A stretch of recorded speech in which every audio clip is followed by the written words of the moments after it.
This podcast is part of the Democracy Group.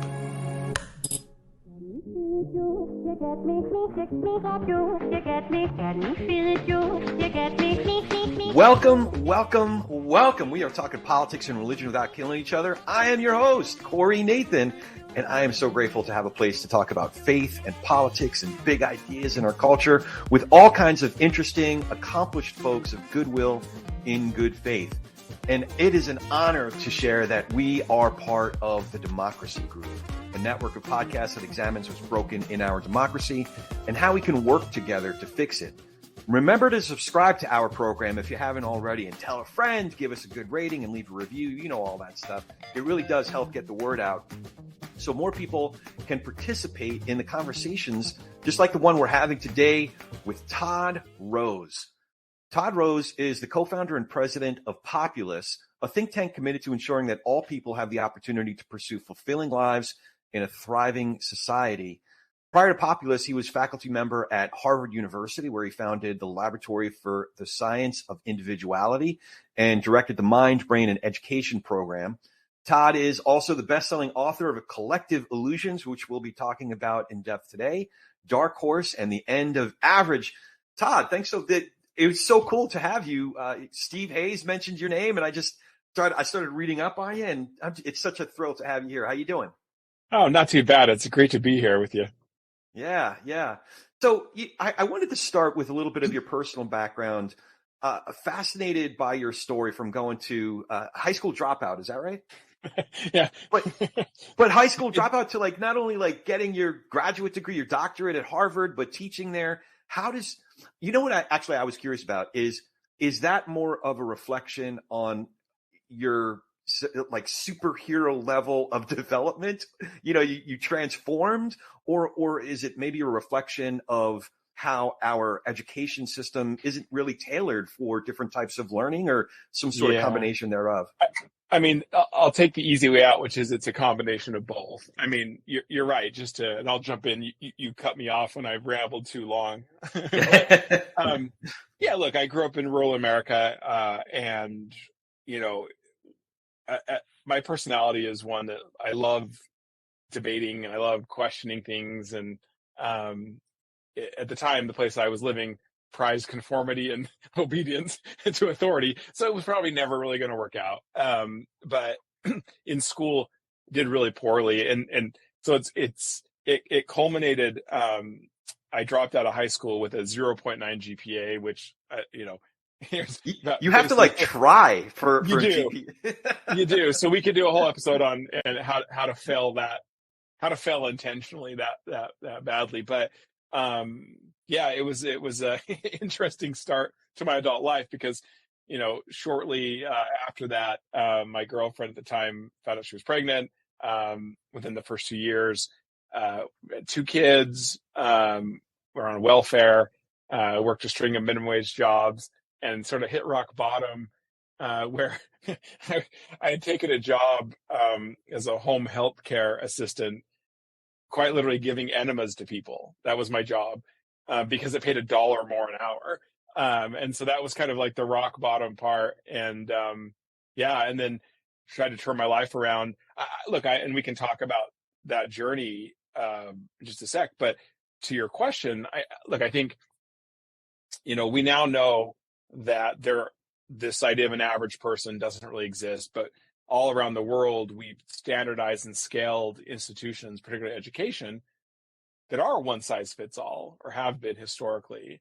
And so it doesn't work for most people. It certainly didn't work for me.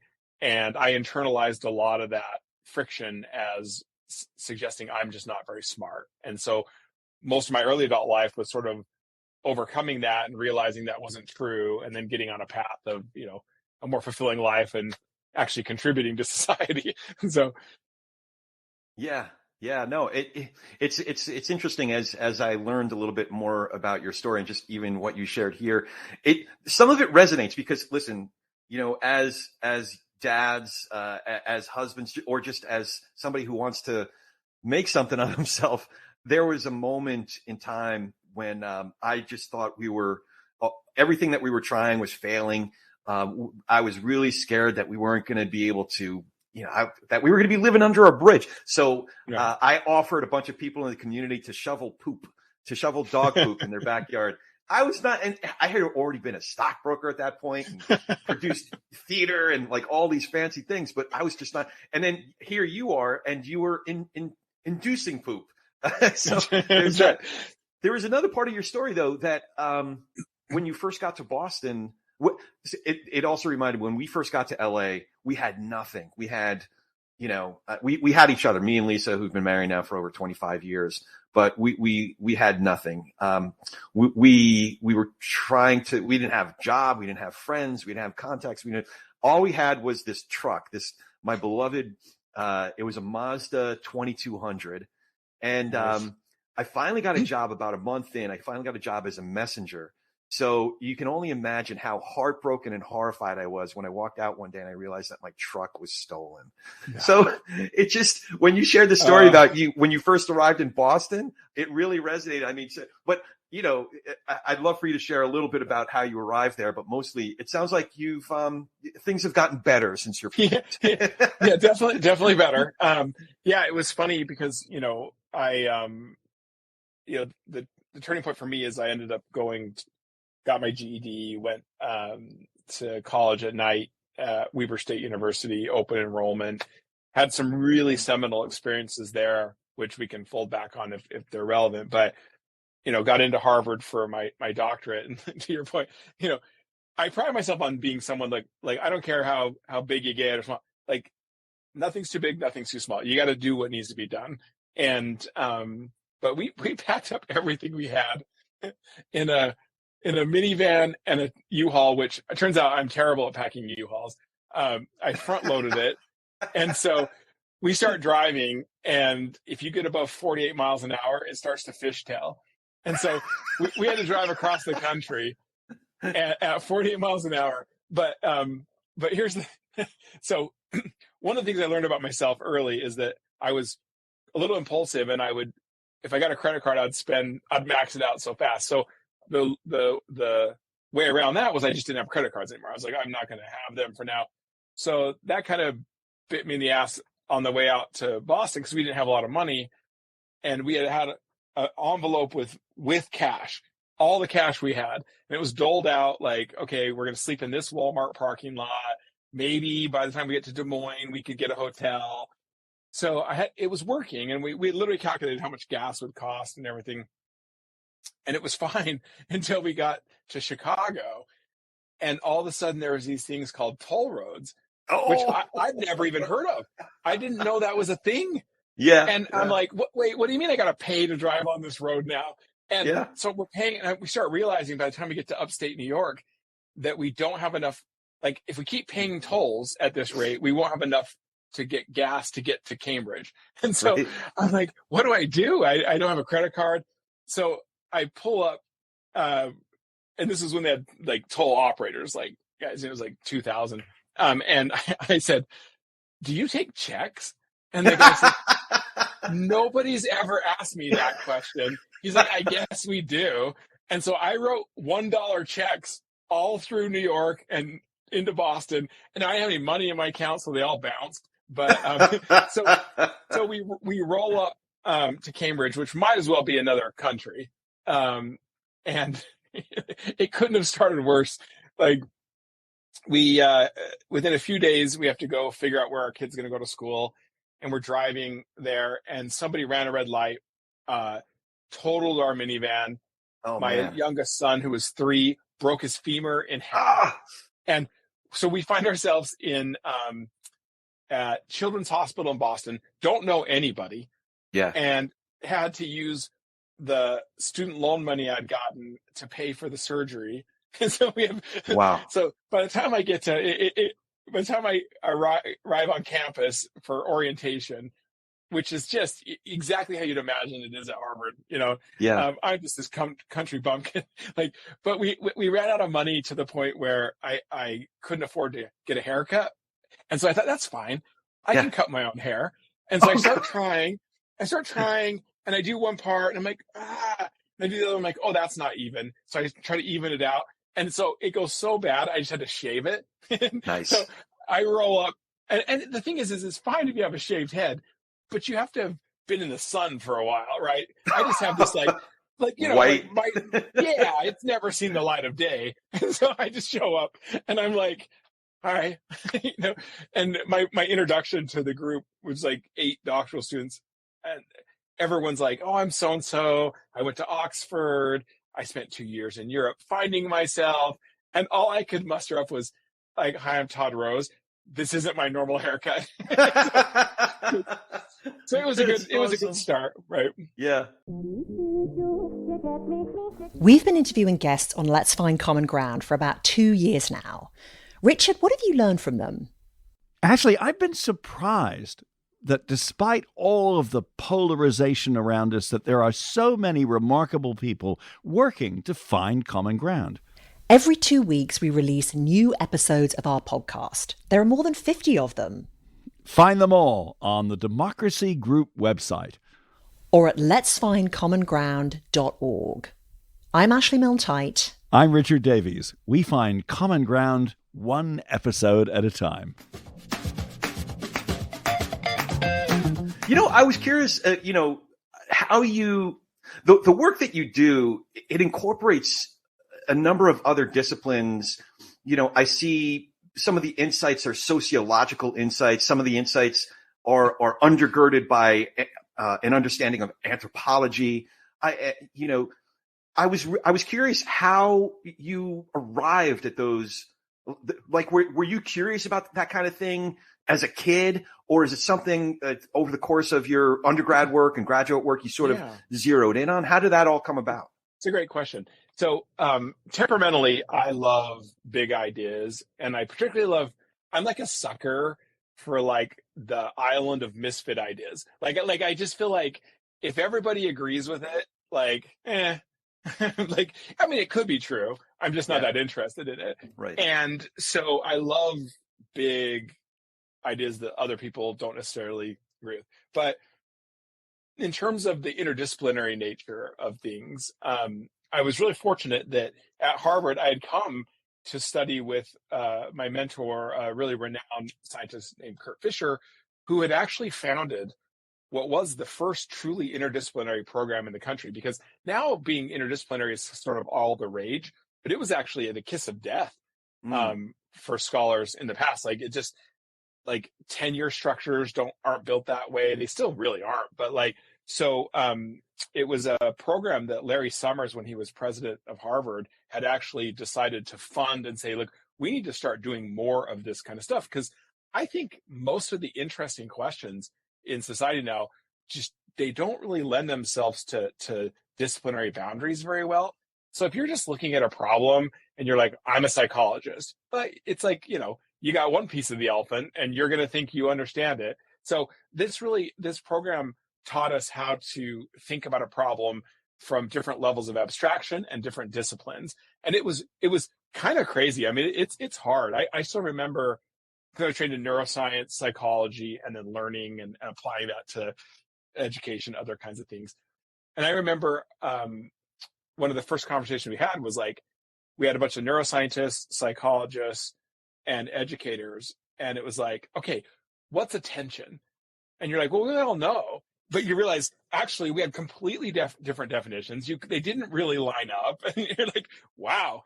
And so learning how to have conversations across discipline, and not just have conversations, but be able to synthesize, was such a skill. And so I'm glad you noticed that, because it's something I'm proud of. I really love going wide across disciplines and trying to synthesize into something that makes sense. It becomes apparent, not just in the results of the surveys that you do, or the studies that Populace does, but it's also in the way that you gather the information. I was fascinated that I don't know if it's fair to say that you sort of trick the people who are participating in the survey to get the accurate data, but I'll let you describe some of your methodology, because that's probably not the fairest way to put it. Yeah, hopefully if we step back and say, we're probably, it's funny, at Populace, we're most known for our private opinion research, but that's completely accidental, like, and instrumental. Like, there's a world we want to live in, and that's why this think tank exists. But all of our theory of the case requires an accurate understanding of what people believe and value and prioritize, right, in order to get institutions to behave certain ways. And, ever since about 2016, it's been abundantly clear that polling, which is already very difficult and people do a really good job at, but polling assumes you're trying to tell the truth. So if people don't, whether they don't want to or don't feel like they can tell you the truth, then polling becomes a distorting effect in sort of public understanding. And then if our institutions are responding to that, we can get in trouble in a hurry. So we didn't invent any of the methods. We just said, well, look, if we understand the sources of distortion, and we have 3 that we really focus on, like social pressure, we went and looked for the methodologies that existed, which there were in academia. They're just expensive and time consuming. And under normal conditions, you probably don't need them, right? Like, if everyone feels comfortable telling the truth, I don't need what we call like the truth serum methodologies, right?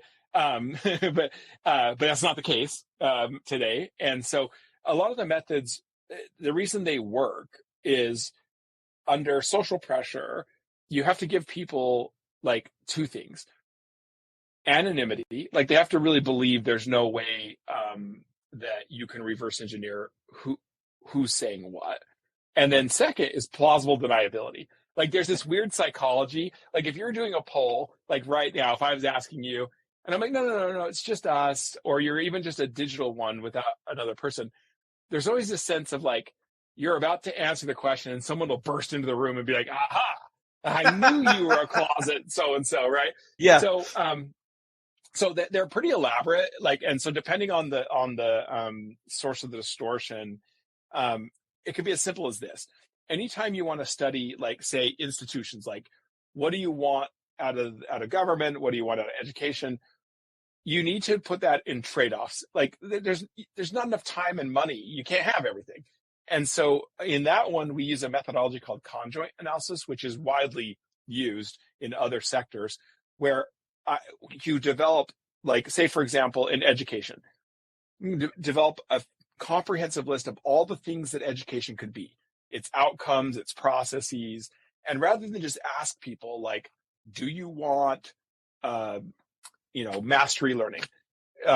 You actually put those into trade-offs. So you're asking, if you were doing that survey with me, you're seeing on the screen, hey, which of these 2 things is your ideal, like, say, education system? And it'll just randomly grab, say there's 50 attributes.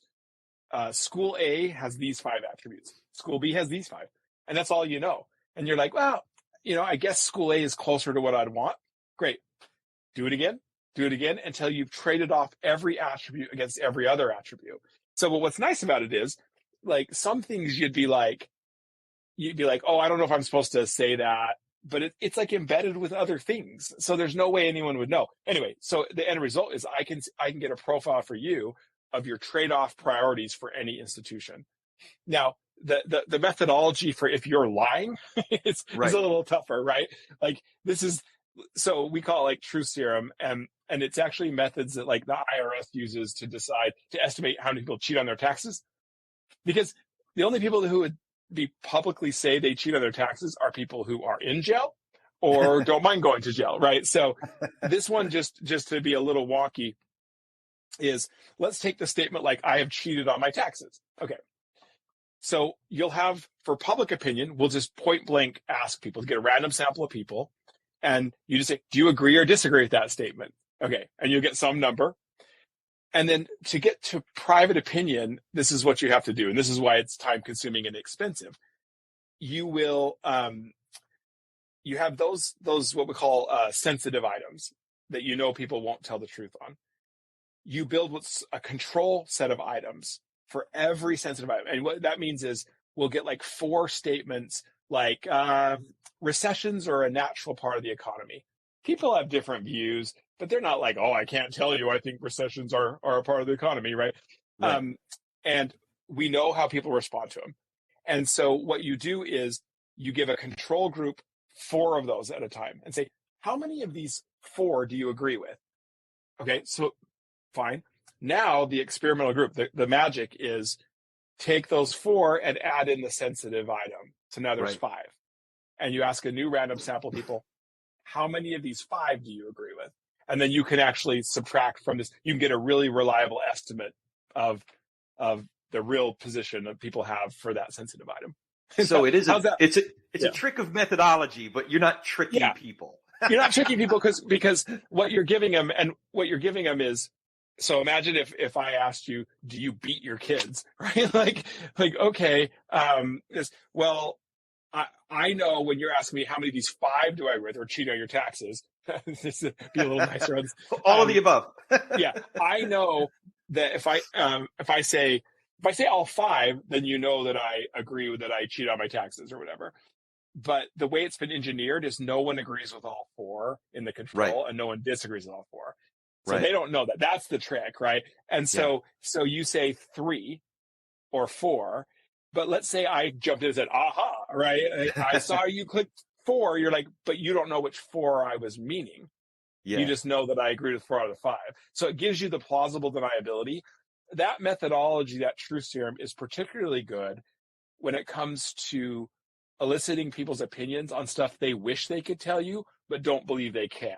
So like in today's context, right, people really feel resentful that they can't share their honest views, right? They want to share them, but they're like, there's too big of a cost socially, economically. Under those conditions, you get really reliable estimates. Right. So Richard, how do you describe how do we fix it? Serious. Playful. Open-minded. Argumentative. Liberal-leaning. Libertarian. Oh, we don't always have the same politics. But we do agree on this. For every problem, there ought to be a solution. A smart solution. We talk solutions on how do we fix it. With Jim Meggs and Richard Davies. How do we fix it? So I'm glad that you shared that because I wanted to have a context of, the information that you shared in the book and the stories that you shared in the book and how you arrived at those because, again, going back to 2016, a lot of folks who even pay attention to polling are pretty cynical about how accurate a lot of polling is. So I'm grateful to hear about the methodology and the effort that's put into gathering these insights. One of the central revelations from the book, and I kept on thinking about applications of what's happening in our culture today, in politics today, in the world today, especially in our country. You put it in another interview. You just simply said, we're not really divided so much as we think we're divided. So can you explain that paradox? And I'll tell you this, like, I'm not looking for good news. I'm looking to really understand things, right? Whatever the answer is, as long as we're accurate, we can try to find a way out of this problem, right? So if we really are as divided as it feels like we are, then we should face up to that fact. So let's take, we study everything from like what people want for the future of the country, what kind of life they want to live, what do they want for key institutions, and then we have these sensitive items like their private views on all kinds of stuff that we don't like to say in polite company. And so what is shocking to me? So let me back up and say what we always do, and I think is really important to anyone who wants to do good research on opinion, like personal opinion, is every single question we ever ask. This is why it also gets expensive. We want to know what you think, and then we immediately ask you, what do you think most people would say? And then whatever the context is, most Americans, most people in your community, whatever your unit of analysis is, right? And that's so important, right? Because we're social creatures, and our estimate of what we think our group believes is a very good predictor of aggregate behavior. Because like you'd like to believe that most people just say, I privately think X, so I'm going to do X. But it doesn't really work out that way, right? Like what you think your group thinks influences behavior for a lot of people. And so what we've found is, and look, we've known about, say, like conformity bias for a long time. And we know the problem of things like groupthink, where we just all go along to get along. There's something like, I believe, new now in our social media age that it's just we have not had to grapple with at scale until now. And that's this. Okay, so fine, we have a conformity bias. That's a problem. But the way your brain estimates group consensus is kind of buggy. It literally is, the shortcut is the loudest voices repeated the most are the majority. And back in the day, if you were in small groups, it obviously worked enough to be selected for as a shortcut, right? But just put it into social media context now. The strength of social media is its democratizing tendency. Anybody can have a voice, right? That's also its double-edged sword. So if you take Twitter alone, research suggests that roughly 80% of all content is generated by only 10% of the users. And Pew Research has found that those 10% aren't remotely representative of the broader public. They tend to be extreme on almost every social issue. But you can see the problem here, right? Like, if only 10% of people hold a view, but you think it's 80%, then you will believe, your brain's going to assume that's the majority opinion. And unless you're willing to go against your group, you're either going to say nothing, or if it really is incentivized enough, you might lie about your view to curry favor or avoid punishment from the group. And so it's not surprising. And this is what we call like a collective illusion, right? So into that mix, you're misreading the majority, you're going along to get along, and your behavior becomes a self-fulfilling prophecy, and then entire groups end up doing something that almost nobody in the group wanted. And so this is why it worries me right now when in the US, for example, we consistently find upwards of 60% of people admit to self-silencing right now. They just don't think they can be honest about their views. And I'm just like, so when we deploy this stuff and look for these collective illusions, what we found, and I think we probably have more private opinion data on the American public than anybody else. I'm quite certain that's true. Take any issue that matters, and it's a coin toss whether you are right about what your group really believes. It's that bad. I mean, and politics is littered with these illusions. And that's what's so frustrating. So like in the US, I can tell you, there are things we are privately divided on. Immigration is probably the top of that list. No matter what method we've used, there is a deep private split there. But that's actually the exception, not the rule. I think we did one on the aspirations for the future of the country. And that was like trade off like upwards of 60 things that the country could focus on and care about. And before we did it, we just used regular polling questions and asked people, do you think we're more united or divided? And 80-something% said, oh yeah, definitely more divided. Half of those people said extremely divided. What was even worse, if you cut it by who you voted for in the last election, a majority of both sides said the other side no longer shares their values for the country. So in that context, you give those same exact people this private opinion instrument that you can't fake. And lo and behold, it was shocking how similar the highest priorities they have for the country are. Like, for example, out of the top 10 highest aspirations, people who voted for Joe Biden and people who voted for Donald Trump shared 8 of them in common. Wow. But here's the problem. They didn't believe they did. When you ask Republicans, what do you think other people say? Oh, no. Like, they don't care about that. Like, for example, individual rights was still a top priority for everybody, but they didn't think it was. Right. Interestingly, addressing climate change was a top 10 priority even for Trump voters, but they didn't believe it was for Trump voters. You know what I mean? So there's a long wind up to say it's important to distinguish the source of this friction. If it really is private disagreement, there's a way to address that, and it's hard, but you need to do it. Collective illusions present a different problem that requires a different strategy. And if you don't mind, you cut me off as soon as I keep rambling, but let me tell you why. that this is such a problem. Under collective illusions, I'm not telling the truth because I believe something about my group. If you try to persuade me that I should care about this, it doesn't change. It literally reinforces the illusion. And I'll give you a concrete example of this, that why it matters to me. Do you remember back in the 90s in the US, there was like the Say No to Drugs? Yeah. Like, yeah, okay. The 80s. This is your brain on. Yeah. Okay. So the whole fried egg thing. Yeah. Exactly. That was born out of an increase in first-time drug use amongst teenagers. The government was like, this isn't good. And they spent $1 billion back then, which was a lot of money, on this advertising campaign with the best advertisers in the country jumping in. And from an advertising standpoint, it was like incredibly successful. The typical American teen saw 3 ads per day for 6 years. Right? So great. In terms of ads, great. The problem was the entire campaign was based on the assumption that the reason kids were trying drugs is because they were curious about drugs.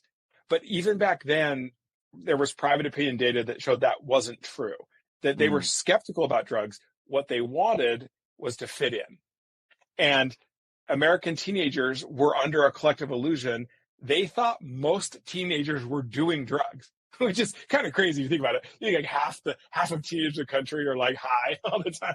But but this is what they believed, right? Okay, so under that illusion, you blitz them with $1 billion of ads trying to scare them straight, right? Not surprisingly, in the post-mortem on it, scholars have found that what these kids interpreted from all these ads was, this must be what we're doing, because why would adults try so hard to get us to stop? So the result was, no kidding, the campaign itself directly led to increases in drug use amongst teenagers. So this is the issue. And so under collective illusions, the strategy is more about social proof. It's not about persuasion. And so that's what I'm excited about, at the same time troubled by. The troubling part is democracy doesn't function very well when we profoundly misunderstand each other like this. That's the downside. The upside is collective illusions are fragile because they're lies. And Right. if you can identify them and deploy the right strategy, you can shatter them in a hurry and unlock social change at a pace and scale that would seem unimaginable otherwise. So you just said social proof versus persuasion. Could you expound on what you mean by social proof? You bet.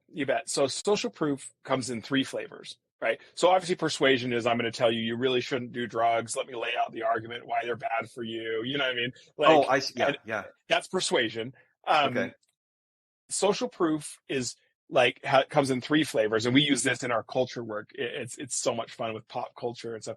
So the first is like trusted authority. So like if I hear from someone I really respect, that matters. It's actually hard to come by right now, to be perfectly honest. Like who do people trust anymore? But the second one is backgrounding, and this is really cool. This is very powerful. So instead of being in your face, you don't do public service announcements. You take the private opinion that's under a collective illusion, and you just put it in the background of television shows, movies, music, conversations. It's not in your face. And the reason this works so well is another kind of fun thing about your brain, which is even with fictional, like say TV shows, your brain treats those characters as part of your in-group, even though intellectually they're fictional. So anything going on there, it's a signal like this is what we believe. And I'll tell you who used that backgrounding to an incredible effect was the folks around the designated driver campaign. That was that was a Scandinavian idea brought to America. And how crazy is it you're going to convince people we're all going to go out and one of you is not going to have any fun? It's like, that's a hard sell. But they use this, they did this, remember Cheers? Like the TV show. So they were the first to use this backgrounding social proof. And all they did was they didn't have a main character do it. Sam Malone is at the bar and there's just like an extra who's sitting there. And he says, hey, what do you have? And the guy says, nothing for me. I'm the designated driver. Okay, you do that all over. So people start to think, oh, I've heard of this. Oh, this is a thing, right? So we do that. We used to do similar things with pop culture and music and news, where you're just seeding the background and people's brains are picking up like, oh, this is what we do. This is what we believe.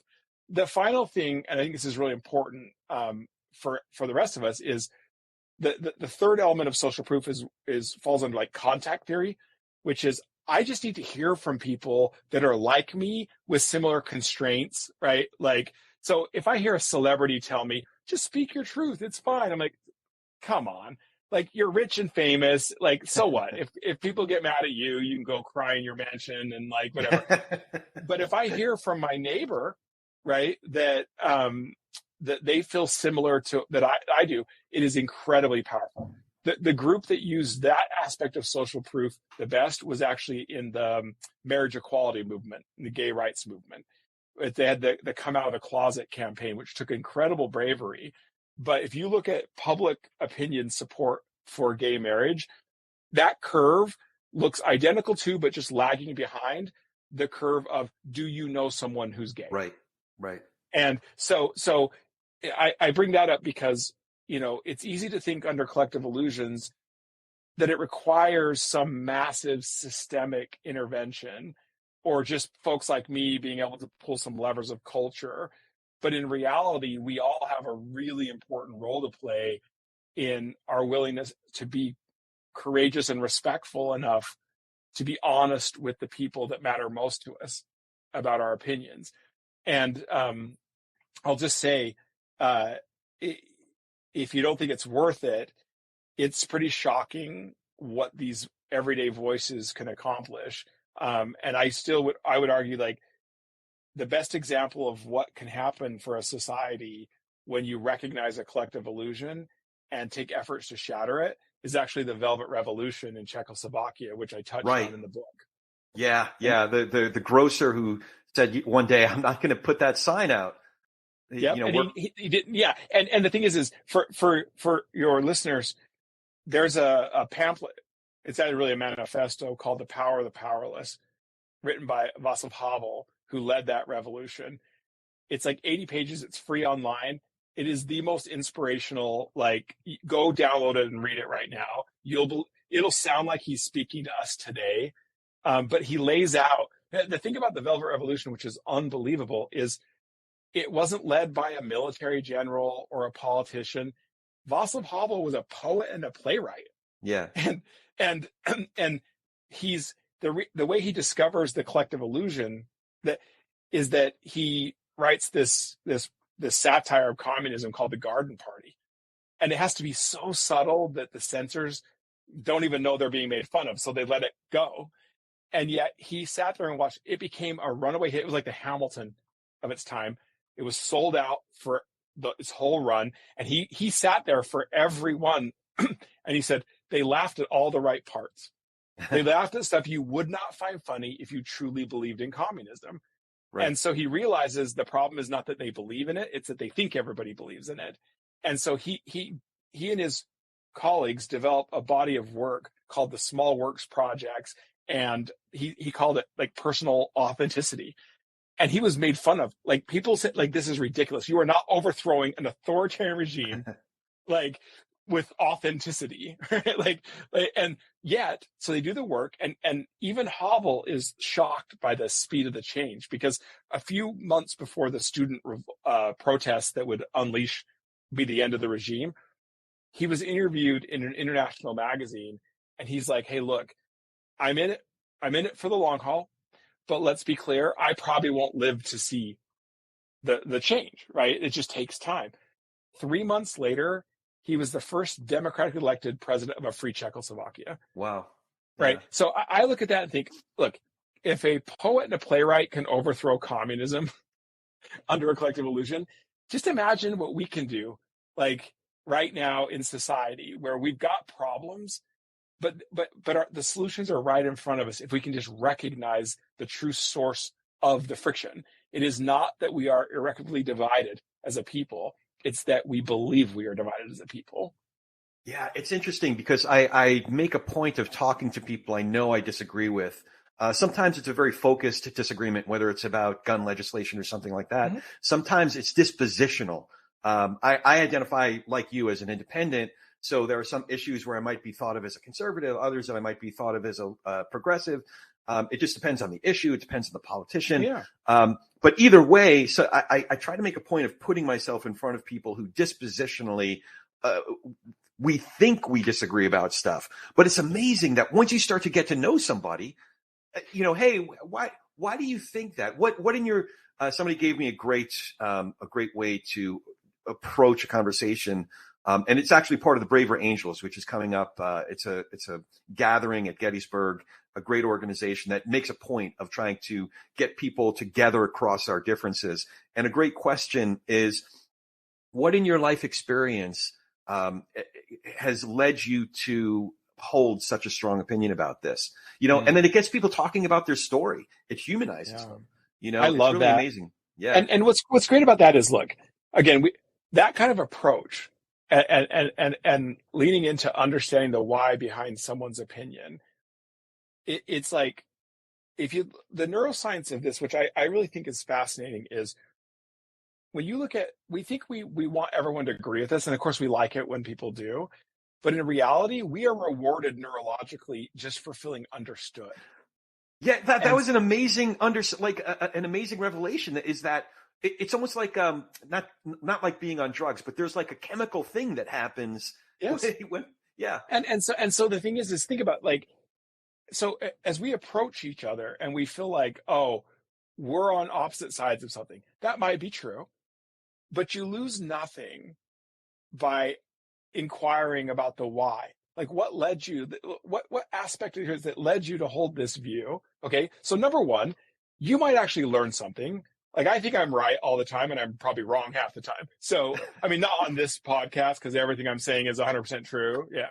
So a good question is not, why are you such an asshole? That's not it. Yeah. That's not a good Yeah. I mean, we already know the answer, right? Like, but I feel like what this is the danger of. So once you perceive a sort of us versus them, and that could be because you are privately divided and you're going Right. tribal, but collective illusions create the impression of that and the result's the same. So we become tribal, and the best description of that consequence is what they call affective polarization, right? We hate each other and we don't even know why. Yeah. I just read a study of, like, in California, that Republicans and Democrats, they're not even arguing over policy anymore. They just hate each other.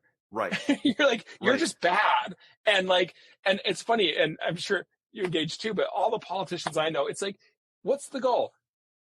Own the libs. Like, that's not a goal. That's like not actually a goal, right? Like, you need Right. to have some constructive policies. But the idea of, like, engaging, if you realize, number one, you may not actually disagree. It is a 50-50 proposition that this is a collective illusion. And so you just presume that you're on opposite sides. And so you're not talking to each other, right? But what if you actually agree and that's awful. So, like, you have a reason to at least lean in. Second, like, if you realized that you can get 80% of the success of this, not by converting them to your view, but simply having them feel like you understood where they're coming from, right? Yes. Yeah. So then what are we doing?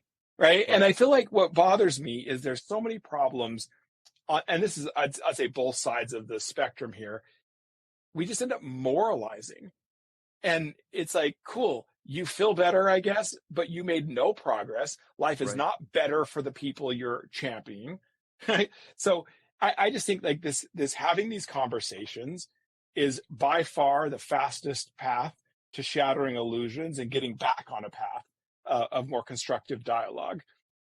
That's interesting, because a lot of, I think, the impression that people have is generated by, I think of it as like algorithmic politics. A politician or a candidate reads the report from Win Red or Act Blue, and they get certain words and certain phrases that they know they have to work into every speech. The 3 times a day for 6 years kind of a thing, Yep. but in Yep. politics form. And it does the work of what you described one story about how Russian bots worked. that it wasn't persuading, it was taking somebody who's already been persuaded and pushing it that much further. Taking something. The story about it wasn't Olympia Snow, it was the current senator, Maine senator. I can't believe I forgot it used to be Olympia Snow, and now it's you know who I'm talking about. I can't believe I just completely blanked. How are we both having this problem at the same time? This is great. The other senator from Maine, that the Russian bots just kind of advanced this idea that she supported the ACA or something like that. That's right, and that's exactly right. And that's the thing, is I think that all the Russian conversation, and China does this on steroids compared to Russia, the idea that they're seeding like misinformation is like minuscule compared to what they're really doing. Because the truth is spreading lies has a limited effect, to be perfectly honest. Like at some point, it's just like, but what they do, to your point, is they will analyze, say, conservative Twitter, liberal Twitter, identify fringe views, so they're real views, right? And then swarm and amplify through retweets, and then attack counter views to that. And research shows that it doesn't take more than 15%, 12 to 50% of all interactions to be with bots, where the bots can literally completely determine group consensus. And we're so far past that percentage in what we interact with. And so just recognizing that our technologies have taken us past a point where you can trust your brain to accurately read group consensus. That's gone forever. No policy, no anything will ever be able to bring that back. So what we're left with is, if you care for your own integrity, or even if you just care for the integrity of the group that matters to you, you owe it to each other to be respectfully honest about your opinions. Because if not, you may literally destroy the very group that you're trying to protect and belong to by conforming to what you think the opinion is. It's that big of a deal. So first of all, a Russian bot just told me that it is Susan Collins. There we go. There you go. As I was saying, since we can edit this, you mean Susan Collins? Let me give you Thank you. You're welcome. You're welcome. It's I have the quote here. It's really profound. In the book, you were talking about Russian bots. One of their most insidious skills was to pile support behind a few human outliers. This way, the extreme sentiment comes from a real American, while the bots are agreeable, but just polarizing enough to tip the scales. You were quoting from a study. One of the professors was Darren Linville from Clemson University. And his what he said was, people are persuaded by things they're already inclined to believe, not by someone yelling at you. The trolls are trying to be your friends, not your enemies. So that's right. I think we could take that tactic and use it for good, where we can, if we seek to understand someone, at least they'll feel heard, even if we walk away disagreeing on a lot of stuff. But I think it puts us in a better position to maybe be influenced by them or vice versa. So, that's right. I did want to pick up on something that you just said, and then I want to start to land this plane. There was a great book written a few years ago by one of the founders of Pixar, if I'm remembering correctly. I think that one was Creative Inc. Yeah. It was Creative Inc. And by Susan Collins, right? No, I'm just kidding. That's right. No, it was. And now I'm forgetting the name of the author. Yeah, I know. But one of the central themes of it was radical candor or loving candor in any room. If everybody is just, saying, oh yeah, that's terrific, it doesn't advance the conversation. So I'd love for you to elaborate on that, but specifically, like when you talked about it in the book, what came to mind is that sometimes that costs us. Sometimes when, it's happened to me in Bible studies where I said, wait a second, on immigration, actually, I was just reading a chapter in Numbers. And it's clear that, not only was that people historically, I wouldn't say open border, but there were all of these laws from Hebrew Bible, even into the New Testament, about not just welcoming the stranger, but making them one of us, and how specifically we do that. I was in this Bible study where it was clearly like everybody else there was like anti-immigration, closed border. I'm like, wait, guys, can we keep reading this chapter? I ended up getting kicked out of the Bible study. But so here's what's interesting, right? Like, let's think about what you proposed before about the kind of conversations we have. What we found with immigration is even when there's polarizing sentiment, if you don't get under the hood and understand what is driving that, right? Yes, are some people just really not great human beings and they just don't give a shit about like the meek and the poor and the people seeking better lives? Sure. I don't think that's even fans. That's called Yankee. That's exactly right. Exactly right. Yeah. And you know, they're just like, no, I but here's the thing. Underneath that is rarely that level of just bad person.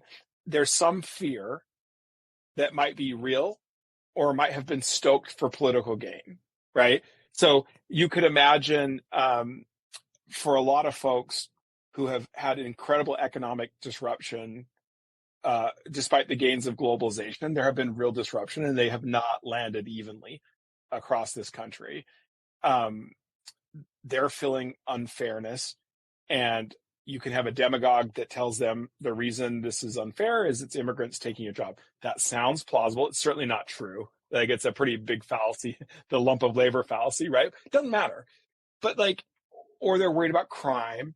And it's like, unless you spend a half a second trying to understand what their experiences are that lead them to feel so strongly about that, we can never make progress. We can't, right? Because like, what's really interesting, I'll tell you, we have another big distortion of public opinion is the difference between the abstract statements and concrete behavior, where they're not one-to-one. So I'll give you an example. When we study abortion, incredibly polarizing at the attitudinal level, right? Pro-life, pro-choice, there are not a lot of in between. Like, and most people on either side see the other side as immoral.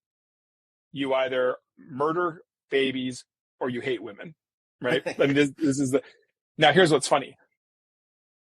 The commitment one way or another around abortion probably centers on less than half a dozen policies. You know what I mean? They're, right. They're real concrete things, right? When you actually build the composition, so here's your attitudinal thing where your identity is tied and you're polarized. Okay, now let's look at what your composition of commitments are to those policies and behaviors.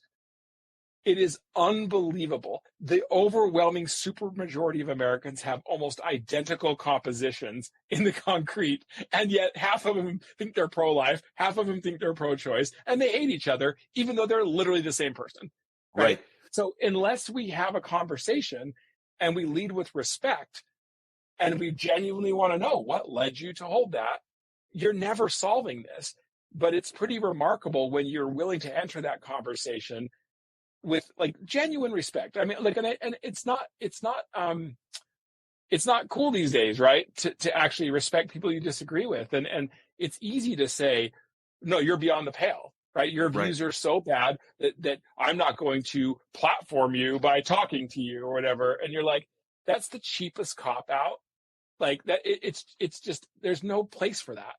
We can always have conversation. We do not lose by talking to other people. Right. Yeah.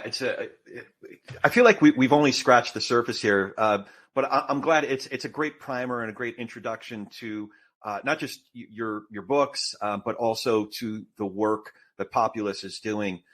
So I do want to. I should share this quote because it really touches. At one point in the book, he said, when individuals conform to what they think the group wants, they can end up doing what nobody wants. That is the collective illusion's dark magic. So again, great intro to your work. And I hope folks do look up Populace. I have a couple more questions and then we'll wrap up. One, we've already been talking about this. This is what I call the TP&R question, talk politics and religion without killing each other.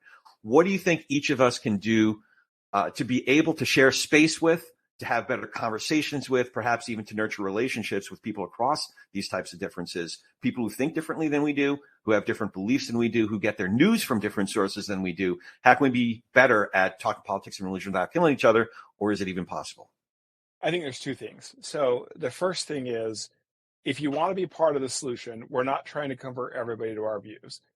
back to what we talked about before, if you would just commit to having one conversation where you're willing to say, tell me about your life that led to these views without trying to change their mind, I think one experience like that will transform you.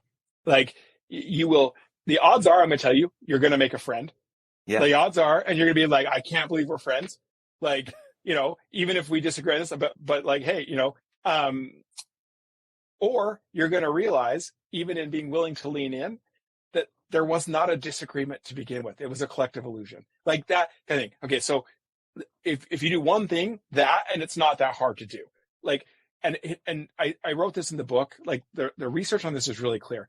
People love being asked about themselves, even when they're polarized. You are at no risk for asking someone about what led them to hold that view, provided they don't feel like you're about to lower the hammer on them for holding that view, right? You are at no risk, and you will add an enormous amount of good in society from that simple act. I promise. That's the first thing.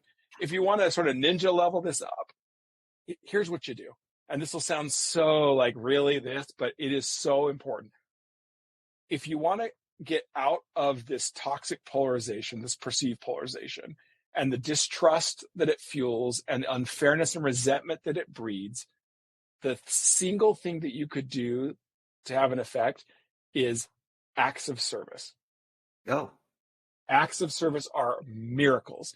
Like, and like, just go serve somebody else. It doesn't have to be massive, and ideally someone that's not in your tribe. But you know what? Even then, just acts of service. And here's why. Right now, we've got this distrust, discontentment, resentment that is just consuming us. Gratitude, the experience of gratitude, is the single best antidote to resentment and distrust. And the single best way to experience gratitude, believe it or not, is actually acts of service. So I'm just like, have the conversation, seeking to understand just once, and get back to this idea of serving other people. And again, it doesn't have to be huge. It doesn't have to be all that frequent. But if you did those two things at least once, number one, you're going to make society a lot better place. And I think it will pull you out of this tailspin that we're all experiencing individually and collectively. It's a really good point. I'm remembering a story that Monica Guzman shares in her book, I Never Thought of It That Way. And it drives to exactly that. That's the goal, is to have a conversation where there's a possibility of you having this realization, oh, I never thought of it that way. She describes a story of bringing a bunch of people from a very, very blue county in Washington State to a very, very red county in northern Oregon.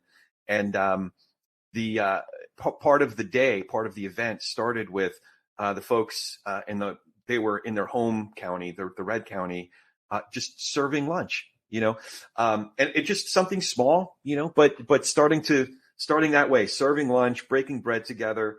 And one of the funny moments was, I forget how it came up, but what bothers you?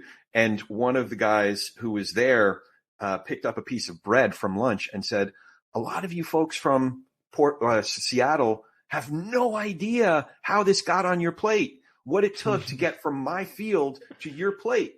It's just a really interesting understanding each other better, humanizing each other, acts of service. So, yeah. So, do you have any questions for me? Yeah, actually. So it's interesting because, we're coming at these things from different perspectives and different, comparative advantages. You talk to a lot of people, you see a lot of things. I'm interested in some of when you think about what's going on in society from your perspective, is there anything that you feel like I should know? What do you see? Like what do you think is important beyond what we've already talked about? Or do you see problems we're not thinking about right now, or hidden good things that we're not talking about, right? Like, if that makes any sense. It does. Far be it from me to tell you what you don't know or what you need to know. But there's something in the way I touched on it before about how politicians are getting their talking, or candidates are getting their talking points. There's something very algorithmic about it. Now, you talk about social media and how social media is pushing out posts for, what I see is driven by certain algorithms to derive a certain engagement or a certain reaction. But I think it's even more pervasive than that. And it hasn't always been an algorithm-driven thing. I've talked to a couple of different guys who had national profiles as conservative media hosts, conservative radio hosts, who are now like never Trumpers.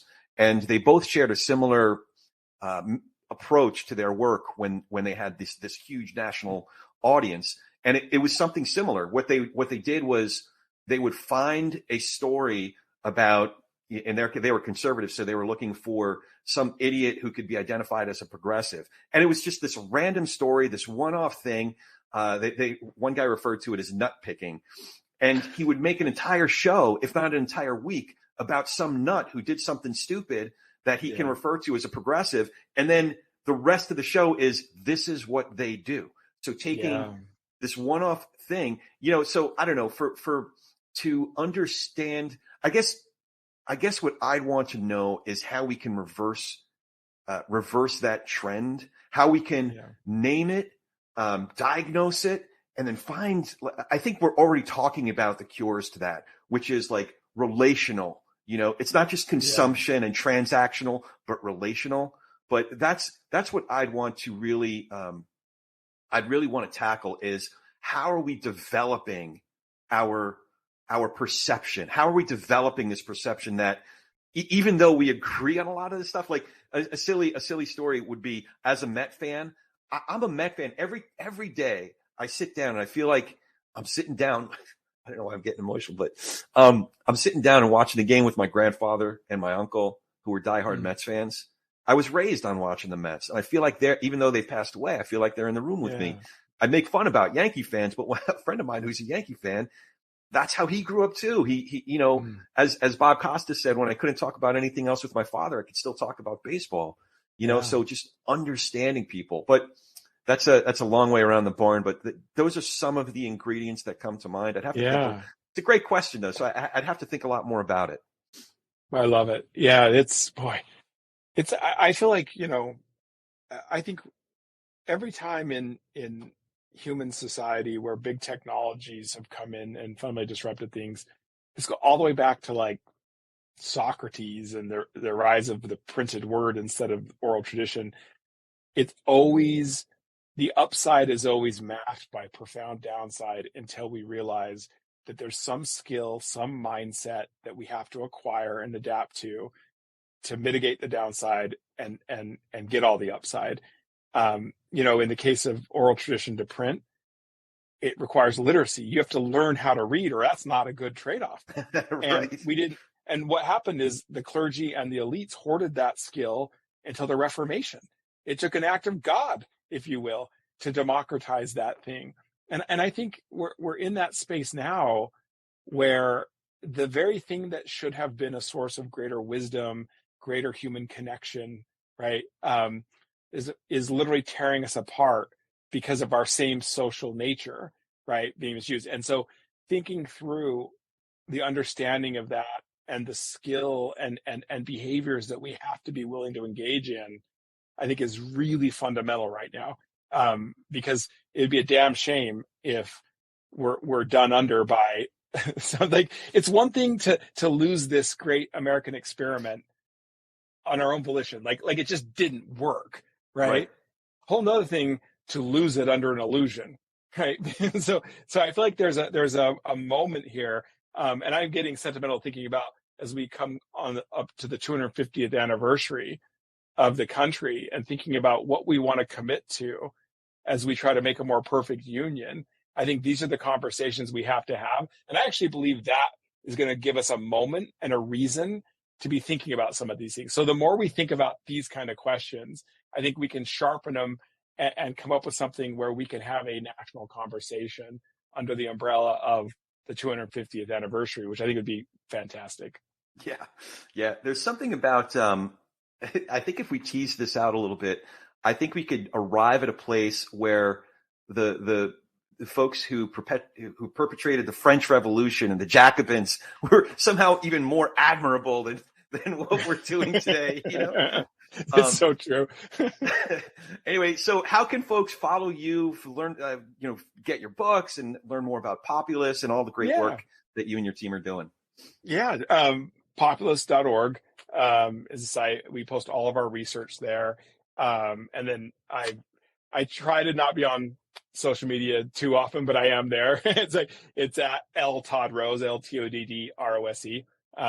And that's a good way to follow me. So I forgot to ask you earlier, and this was the one that maybe it's not really a joke, but I was curious. The Lida Rose, is that how your mom pronounces her name? Uh-huh. Do you know the song? Yeah. that was part of it. Yeah. It's funny. What an obscure thing. Like she gets that all the time. I'm sure great. She does, and she's probably tired of it. So sorry I even brought it up, but I couldn't wind it. Listen, she'll be happy. She'll be happy she was referenced. So hi, Mom. Yeah, there you go. Okay, is there anything important I forgot to ask you that we need to cover before we close? Nope. Just keep up the good work. Awesome. Thank you so much. It was really great, man. I got more than I bargained for, and I hope it's not the last time we hang out. Yeah, I hope so too. This is terrific. Thank you. That's awesome. Thanks, Todd. And as always, if you dig what we're doing here, hit that subscribe button, leave a review and comments wherever you get your podcasts, and tell a friend about talking politics and religion without killing each other. We're really easy to recommend. It's politicsandreligion.us. It's www.politicsandreligion.us. You can find me online at Corey S. Nathan. That's Corey with an E. S is in Sam, at Corey S. Nathan. Now go talk some politics and religion with gentleness and respect, and have a great week.